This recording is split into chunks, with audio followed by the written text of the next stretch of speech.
Hello friends, very good morning. कैसे हैं आप लोग? Very good. होपफुली आप लोग अच्छे ही होंगे, है ना। आज का जो टॉपिक था, बहुत सारे बच्चों को कमेंट आए कि सर प्रोबेबिलिटी चैप्टर पढ़ा दीजिए। प्रोबेबिलिटी चैप्टर का वेटेज अच्छा खासा रहता है एनसीईआरटी 10th स्टैंडर्ड में, सीबीएसई बोर्ड हो चाहे एमपी बोर्ड हो, दोनों ही बोर्ड में इनका वेटेज अच्छा खासा रहता है।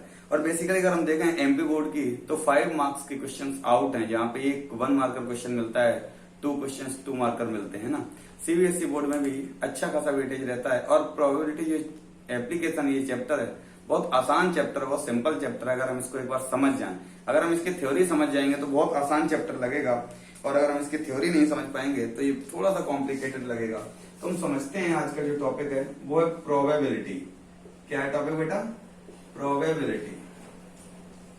तो प्रोबेबिलिटी ये एप्लीकेशन है बेसिकली। ये 10th स्टैंडर्ड में तो है ही हमारे साथ, बाकी 12th स्टैंडर्ड में भी इसका अच्छा खासा वेटेज रहता है। 10th और 12th दोनों में बोर्ड एग्जाम में हमसे पूछी जाती है, एमपी बोर्ड और सीबीएसई बोर्ड दोनों ही बोर्ड्स में ये आउट चैप्टर है, मतलब फ्री के वेटेज। जैसे मान लो कॉम्प्लीमेंट्री, आप कॉम्प्लीमेंट्री का मतलब समझ रहे हैं ना। जैसे अपन कहीं नॉर्मल रेस्टोरेंट में पहुंचे खाना खाने के लिए, तो भाई रोटी और सब्जी दाल जो भी अपन ने ली वो ऑर्डर किया, और कभी कभी अपन को ऑनियन वगैरह टोमेटो एक आध पीस दे देता है। ये कॉम्प्लीमेंट्री सैलेड रहता है, मतलब ये कॉम्प्लीमेंट्री, सर इसका कोई चार्ज नहीं लगेगा। सेम अप्रोच यहाँ पे जो इसके मार्क्स रहते हैं कॉम्प्लीमेंट्री रहते हैं, मतलब इसके लिए हमें बहुत ज्यादा मेहनत नहीं करनी। अगर हम इसका एक बार कॉन्सेप्ट समझ जाए बहुत अच्छे से, तो ये मान लो कॉम्प्लीमेंट्री मार्क्स हैं, बोर्ड फ्री में हमें मार्क्स दे रहा है। बट कंडीशन बहुत छोटी सी है कि आपको ये समझ आ जाएगा भाई बेसिकली इस एप्लीकेशन का यूज कैसे करते हैं। और यही नहीं, ये कॉम्पिटिटिव एग्जाम में भी ये रामबाण साबित होता है। मतलब कॉम्पिटिटिव एग्जाम में तो ये आउट क्वेश्चन है, आता ही आता है यहाँ से, और बहुत मिनिमम, बहुत नॉमिनल से टॉपिक है, यहाँ से क्वेश्चन रेज होता है। सबसे पहले हम समझते हैं प्रोबेबिलिटी। प्रोबेबिलिटी का मतलब है जहां पे चांसेस होते हैं, संभावनाएं हैं, जहां पे हम 100% श्योर नहीं होते अपने आप में। किसी भी इवेंट के होने के लिए हम 100% ये नहीं कह सकते सर ये इवेंट हैपन होगा या नहीं होगा। जैसे मान लो कि आज बारिश होने के चांसेस 70% हैं, तो हम यहाँ पे कंफर्म नहीं है, बादल छाए हुए हैं, बट हम ये नहीं बता पा रहे कि सर ये 100% शाम को बारिश हो गई। तो जहां पे हमें पॉसिबिलिटी रहती है, संभावनाएं रहती हैं, तो ऐसी सिचुएशन को टैकल करने के लिए जिस एप्लीकेशन का यूज किया जाता है, दुनिया वाले उसको प्रोबेबिलिटी के नाम से जानते हैं। आज के टाइम पे प्रोबेबिलिटी एप्लीकेशन का यूज बहुत सारी जगह किया जाता है, जहां पे हम 100% श्योर नहीं होते, जहां पे कुछ संभावनाएं होती हैं, पॉसिबिलिटीज होती हैं, वहां पे हम लोग बेटा प्रोबेबिलिटी का यूज करते हैं। अच्छा, प्रोबेबिलिटी को डिनोट कैसे करते हैं? मान लो P stand for probability, E stand for event. अगर हम निकले PE is equals to P, ये डिनोट कर रहा है भाई, P बता रहा है प्रोबेबिलिटी है, E बता रहा है किसी इवेंट की। ये जो E है, E बता रहा है भाई इवेंट, कोई भी इवेंट हो सकता है।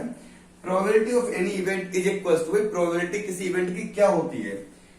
फेवरेबल आउटकम्स, अभी हम लोग इसको समझेंगे। Favourable outcomes divide by total number of outcomes. अभी ये लैंग्वेज आपको समझ में नहीं आएगी और आपको बिल्कुल रटनी नहीं है। अभी मैं बिल्कुल सिंपल तरीके से आपको समझा देता हूं, और आपको प्रोबेबिलिटी का कॉन्सेप्ट दिमाग में ऐसे सेट हो जाएगी, जिंदगी में कभी आप भूल के भी नहीं भूल पाएंगे। भूलना भी चाहेंगे ना, तब भी आप नहीं इसको भुला पाएंगे, क्योंकि कॉन्सेप्ट ही ऐसा क्लियर है। और ये आप पढ़ नहीं रहे, ये आप सीख रहे हैं, और इसको याद नहीं कर रहे हैं। फॉर्मूला ये होता है इसलिए हम याद कर रहे हैं। याद की हुई चीजें अक्सर भूली जाती हैं, बट जो चीज हमारे दिमाग में ऑलरेडी इनबिल्ट रहती है, इसको सीखा जाता है, वो भूल नहीं पाते हैं। जैसे बहुत छोटे से एग्जांपल से आपको समझ आएगा। मैं अगर आपसे पूछूं कि बताओ भाई इंडिया के 3rd प्रेसिडेंट कौन थे, तो हो सकता है कि आप लोग, कुछ लोग इसमें कंफ्यूज होंगे, जिनने याद किया होगा वो कंफ्यूज होंगे, और जिसने याद ही नहीं किया वो सीधा कहेगा मुझे नहीं पता। लेकिन जिसने पढ़ा होगा कभी वो कंफ्यूज होगा, या फिर वो गलत आंसर देगा। कुछ ही केसेस ऐसे होंगे जो 1-8% सही आंसर दे सके। मोस्ट ऑफ केसेस क्या होंगे कि भाई मैं आपसे पूछ रहा हूँ, चलो मान लो आपसे ये क्वेश्चन पूछ रहा हूँ, भाई इंडिया के बताओ 3rd प्रेसिडेंट कौन से थे, तो आप कंफ्यूज हो गए। अच्छा चलो 9th प्राइम मिनिस्टर कौन था? सर कंफ्यूज हो रहा हूँ थोड़ा सा, तो डाउट है। अब डाउट क्यों है? क्योंकि आपने इसको याद किया था। आपने जो चीजें याद की हैं वो तो भूलना तय है। 100% ऐसी कोई चीज नहीं जो आप ना भूल पाए। सिंपल, अगर मैं आपसे इसके वाइस वर्सा क्वेश्चन पूछूं कि भाई आपके पेरेंट, आपके पापा का नाम क्या है, आप कहेंगे मिस्टर ये, मिस्टर वो। इसका मतलब वो आपने याद नहीं किया, वो चीजें ऑलरेडी दिमाग में सेट है, ऑलरेडी इस दिमाग में सेट है। तो इससे हमें एक चीज तो प्रूफ हो गई, एक चीज क्लियर है कि भाई जो चीज हम याद करते हैं वो भूल सकते हैं, उसमें कंफ्यूजन पैदा हो सकता है, बट जो चीज हम याद ही नहीं करेंगे वो भूल नहीं पाएंगे। तो प्रोबेबिलिटी कोई फॉर्मूला मैं आपको याद नहीं कराऊंगा, सिंगल फॉर्मूला आपको याद नहीं करना, बेसिक कॉन्सेप्ट पे हम बात करेंगे। अगर आपने कॉन्सेप्ट एक बार में समझ लिया अच्छे से तो प्रोबेबिलिटी बहुत हलवा चैप्टर लगने लगेगा। और ये एप्लीकेशन आज आप 10th में समझ रहे हैं और ये आपको 12th में काम आएगी, कॉम्पिटेटिव एग्जाम में आपको ये एप्लीकेशन का बहुत ज्यादा यूज होगा जब आप समझ पाएंगे इसको। चलिए वापस आते हैं पॉइंट पे।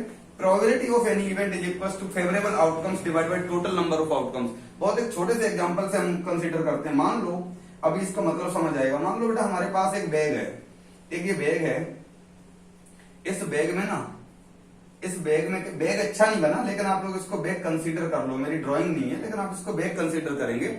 इस बैग में कुछ वॉल है, कुछ वॉल्स पड़ी हैं टोटल। अब मान लो इसके अंदर ना 3 रेड वॉल हैं और 8 ग्रीन वॉल्स हैं और 4 पिंक वॉल्स हैं। हम एक एग्जांपल कंसीडर करते हैं कि भाई 3 रेड वॉल हैं, 8 ग्रीन वॉल हैं और 4 पिंक वॉल्स हैं। ये इस तरह की कुछ वॉल्स हैं। एक बैग है जिसके अंदर कुछ वॉल्स कंटेन की गई, कुछ वॉल इसके अंदर भरी हुई हैं। मतलब एक बैग है जिसके अंदर कुछ वॉलें रखी हुई हैं। 3 गेंदें उसमें लाल कलर की हैं, 8 गेंदें हरे कलर की हैं, 4 गेंदें पिंक कलर की हैं, मतलब गुलाबी कलर की हैं।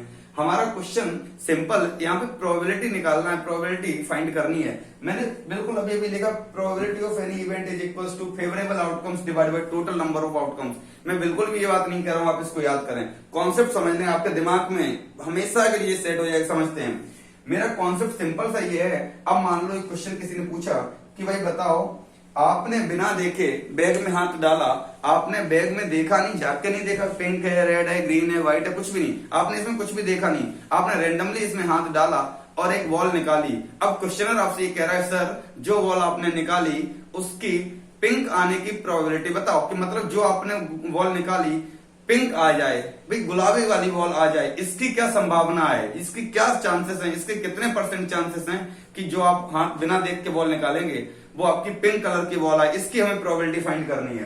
तो सिंपल कॉन्सेप्ट ये कहता है कि भाई probability of pink wall, probability of pink wall, ये पीवी बता रहा है पिंक वॉल को, probability of pink wall is equal to favourable outcome. भाई हम नहीं जानते फेवरेबल आउटकम्स क्या होते हैं, ना आपको सिखा रहा हूं फेवरेबल क्या, आप तो लॉजिक पकड़ो। क्वेश्चन पूछा गया पिंक बॉल निकालने की प्रोबेबिलिटी बतानी है, तो आपने ये देखना है पिंक बॉल निकलने की टोटल पिंक बॉल है कितनी पूरे बैग में। ये तो क्वेश्चन हमें डेटा गिवन होगा, गिवन डेटा के बिहाफ पे वो हमसे क्वेश्चन पूछेगा, तो अपने भी चेक आउट करना है, हमें ये सबसे पहले देखना है कि भाई पिंक बॉल है कितनी। तो भाई पिंक की बात करें, पिंक बॉल कितनी हमारे पास 4 है, तो ये हमारे फेवर की बात कर रहा है। जो फेवरेबल आउटकम्स होंगे ना, जो हमारी टीम के लोग होंगे उनको हम हमेशा ऊपर रखते हैं। जैसे मान लो एक कोई चुनाव हुआ, अभी चुनाव के दौरान मान लो मुझे एक पद मिल गया जिसमें मेरी वहां पे पूरी कमांड है, मैं वहां का हेड हूं, वहां पे 8-10 कैंडिडेट आए हैं, कुछ मेरी पार्टी के जो मेरे फेवर में जिनने मुझे वोट दिया था, कुछ वो लोग हैं, कुछ और लोग हैं जिनने मुझे वोटिंग नहीं की थी, मुझे वोट नहीं दिया था। पर कोइंसिडेंट ऐसा हुआ कि मैं वहां पे हेड बन गया और अब मैं ऊपर किसको दूंगा, मैं पहले सबसे पहले किसका भला करूंगा, जो मेरे फेवर के लोग होंगे ना, सबसे पहले ऊपर टॉप पे किसको बिठाऊंगा, उन लोगों को। सिंपल अप्रोच, जो मेरे फेवर के हैं ना उनको ऊपर लिखेंगे, जो मेरे फेवर के हैं, जो मेरे लिए जिनने काम किया, जो मेरे काम के हैं उनको हमेशा ऊपर लिखेंगे। और टोटल नंबर ऑफ आउटकम्स, मतलब बैग में टोटल कितनी बॉलें हैं, बैग में टोटल कितने आइटम हैं, कितने आर्टिकल्स हैं, उन सबका टोटल करके कहां लिख देंगे बेटा, नीचे लिख देंगे। अब देखो 3 और 8 11 और 4 14 15, 8 और 4 12 और 3 15, तो probability of pink ball is equal to 4/15। This is your answer, very simple. मैंने क्या पूछा कि भाई आपको डेटा गिवन था, क्या डेटा गिवन था कि भाई एक बैग है जिस बैग के अंदर 3 रेड बॉल हैं, 8 ग्रीन बॉल्स हैं और 4 पिंक बॉल्स हैं, ये हमें डेटा गिवन था।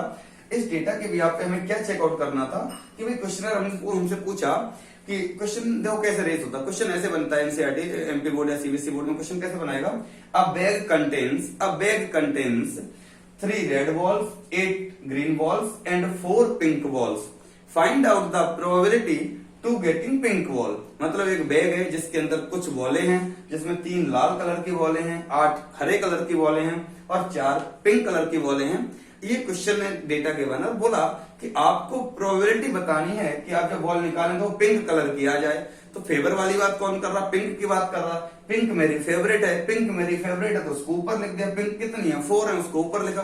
भाई टोटल में से, टोटल नीचे है भाई, सभा में संसद में सारे लोग बैठे होंगे, मेरी पार्टी के भी लोग होंगे, मेरे विपक्ष के भी लोग होंगे, तो टोटल कैंडिडेट की टोटल काउंटिंग है उसको हम हमेशा नीचे लिखेंगे। फेवर जो हमारे फेवर के हैं, फेवरेबल आउटकम्स हमेशा ऊपर लिखेंगे। तो हमें इतना समझना, जो जिसकी बात की जाए, जिस आर्टिकल की बात की जाए, उसको हमेशा प्रायोरिटी देंगे, उसको हमेशा ऊपर लिखेंगे, टॉप पे बिठाएंगे, और टोटल आउटकम्स को हम हमेशा नीचे लिखेंगे।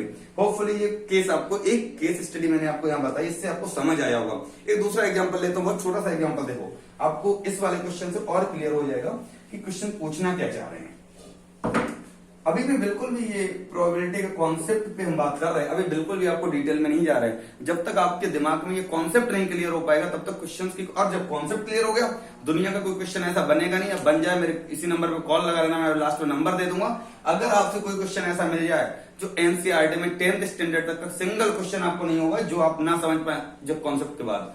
कॉन्सेप्ट एक और एग्जाम्पल कंसिडर करते हैं। मान लो एक एनोदर बैग है, बैग 2, बैग सेकंड बैग है, जिसके अंदर क्या है,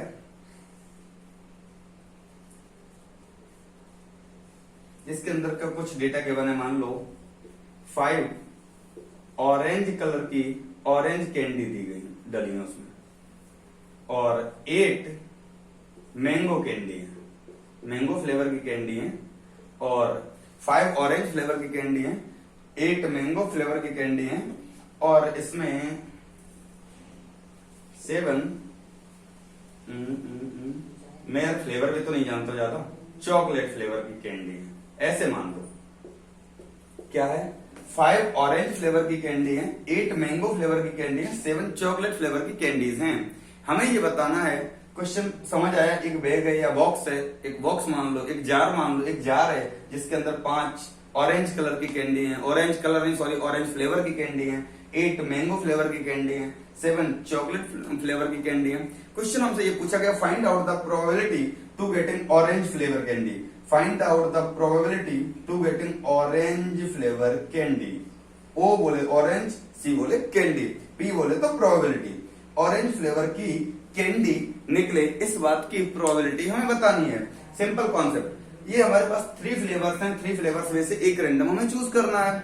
किसको चूज करवा रहा है? वो ऑरेंज फ्लेवर को। ऑरेंज मतलब मेरे फेवर का आइटम है। जो फेवर को अभी क्या सिखाया बेटा, जो फेवर को उसको कहां देंगे, जगह टॉप पे देंगे, ऊपर देंगे। तो फेवर में है 5 ऑरेंज, ऑरेंज की वैल्यू कितनी है 5। तो टोटल 5 ऑरेंज फ्लेवर की कैंडीज हैं जिनको हमने टॉप पे बिठाया। टोटल कैंडी कितनी, 8 और 7 15, 8 7 15 और 5 20। टोटल कैंडी कितनी 20। तो 5/20 अगर हम इसको सिंपलेस्ट फॉर्म में लेके आएंगे तो 1/4। आंसर क्या आ गया बेटा 1/4। Probability of orange flavour candy is 1/4। Hopefully ये यहां से भी आपको थोड़ा सा क्लियर हुआ होगा कि भाई कैसे हम इसका यूज करते हैं। अभी हमने प्रोबेबिलिटी की बहुत एक छोटा सा 1% का टॉपिक उठाया कि probability of any event favourable outcomes divided by total number of outcomes.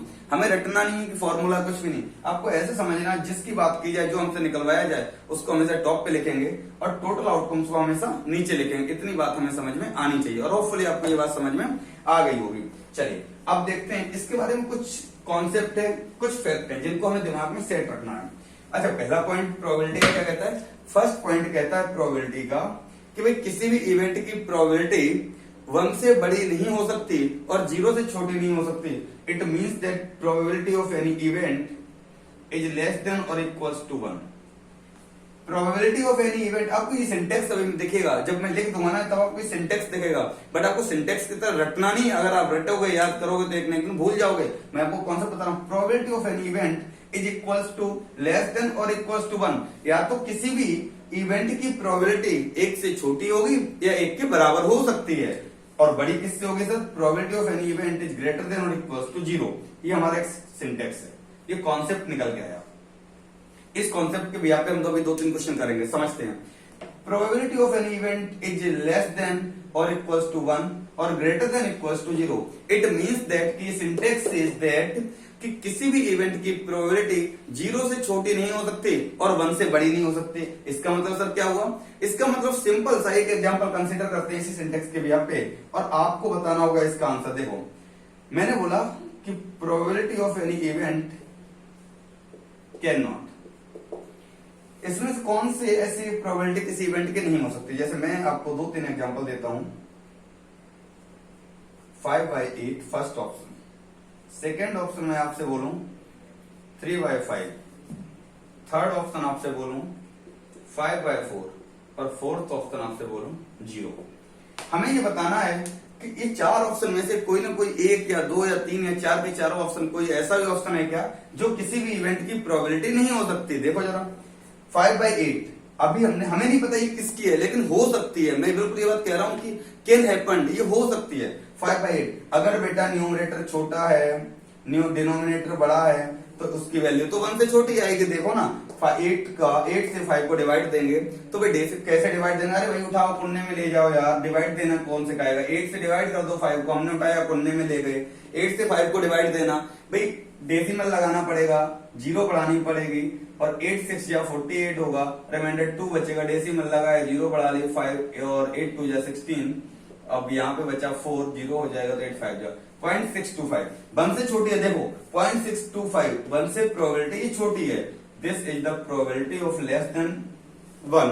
इसका मतलब ये हो सकती है सर, ये हो सकती है। बार बार हमें डिवाइड नहीं लगाना, हमें तो इतना देखना है अगर न्यूमरेटर छोटा मिला डिनोमिनेटर बड़ा मिला, अच्छे समझ, न्यूमरेटर छोटा मिला डिनोमिनेटर बड़ा मिला, तो सर डेफिनेटली ये प्रोबेबिलिटी 1 से छोटी होगी, जैसा आपको यहाँ दिख रहा है। सर लास्ट वाले पे आ जाते हैं 0। सर बिल्कुल होगी, अभी आपने तो सिखाया probability of any event is less than equals to 1 और greater than equals to 0। It means that किसी इवेंट की प्रोबेबिलिटी 0 हो सकती है और 1 भी हो सकती है, लेकिन 0 से छोटी नहीं होगी। सर बिल्कुल साहब 0 हो सकती है, मतलब ये ऑप्शन भी है, ये ऑप्शन भी हो सकता है, ये ऑप्शन, यहाँ पे देखो कैन नॉट, मतलब कौन सा नहीं हो सकता? आप देखो बेटा यहाँ पे न्यूमरेटर बड़ा मिल गया, डिनोमिनेटर छोटा मिल गया, 4 से डिवाइड देना है 5 को।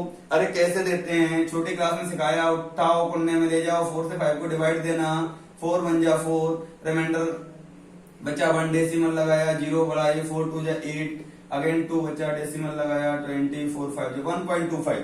सर इसकी डेसिमल वैल्यू है 1.25। सर अभी अभी आपने सिखाया कि probability of any event is less than equals to 1 or greater than equals to 0. It means that here answer is 1.25. 1.25 says the value is greater than 1, which is not possible to the application of probability. It means that it can never happen. 5/4 is the wrong answer. किसी event की happening event की probability 5/4 नहीं हो सकती। Sir कैसे नहीं हो सकती? सर आपने ये सेंटेंस लिखा, इससे भी आप पे बोल रहे हैं कि किसी इवेंट की प्रोबेबिलिटी 1 या 1 से छोटी हो सकती है, 0 या 0 से बड़ी हो सकती है, बट सर ये 1 से बड़ी नहीं हो सकती, जबकि इसकी वैल्यू 1.25 आई। तो होपफुली ये क्वेश्चन आपको समझ आया हो। एक और क्वेश्चन देखते हैं इसी के लिए। देखो बेटा एक और क्वेश्चन, अब तो आप बहुत जल्दी से बता देंगे। पहला ऑप्शन मैं लिखता हूं 7/9। सर दूसरा ऑप्शन लिखता हूं 7/11। सर तीसरा ऑप्शन लिखता हूं 8/5। सर चौथा ऑप्शन लिखता हूं -2/3। सर देखते हैं। पहला सर न्यूमरेटर छोटा डिनोमिनेटर बड़ा, दिमाग लगाने की जरूरत ही नहीं, वैसे भगवान ने अपने को कम दिमाग दिया है और उसका अपन क्यों फालतू में यूज कर डालें? जहां जरूरत होगी वहां दिमाग यूज कर लेंगे, अभी दिमाग की जरूरत ही नहीं है। सर ये तो हो सकती है।